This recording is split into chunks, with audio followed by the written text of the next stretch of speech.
বাইরে বৃষ্টি আর মনটা শুরু করছে ইলিশ ইলিশ।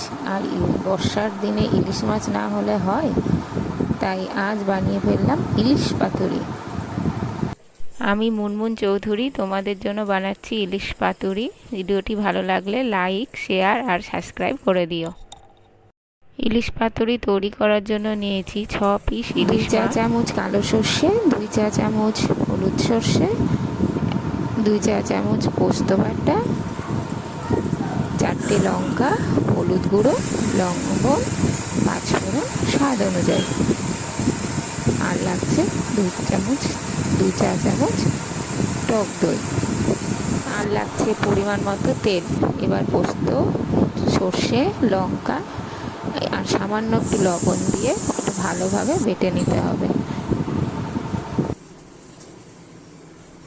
এবার মিক্সার জারে ভালো করে পোস্ত, কালো সর্ষে, সাদা সর্ষে আর সামান্য লবণ আর 2 কাঁচা লঙ্কা দিয়ে ভালো করে বেটে নিতে হবে। বেটে নেওয়ার পর একটা বাটিতে সেই বাটা মিশ্রণটা দিতে হবে। আর দিতে হবে টক দই, সামান্য হলুদ আর লবণ দিয়ে ভালো করে ওটা মাখিয়ে নিতে হবে। এবার একটা তাওয়ার উপর কলা পাতাটা একটু দুপাশটা একটু ভালো করে হালকা করে সেঁকে নিতে হবে। তাহলে কি হবে, কলা পাতা থেকে তেলগুলো একটু বেরোবে।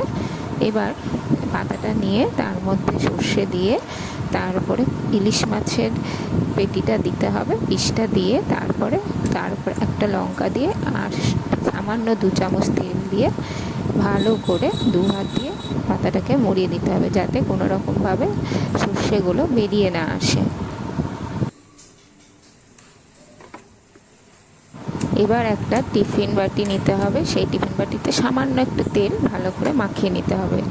এবার কলা পাতায় মোড়ানো ইলিশ মাছ দুটো রেখে একটা কড়াইয়ে জল গরম করে তার উপরে কলা পাতায় মোড়ানো টিফিন বাটিটাতে ভালো করে বসিয়ে দিয়ে একটা থালা দিয়ে ঢেকে দিতে হবে।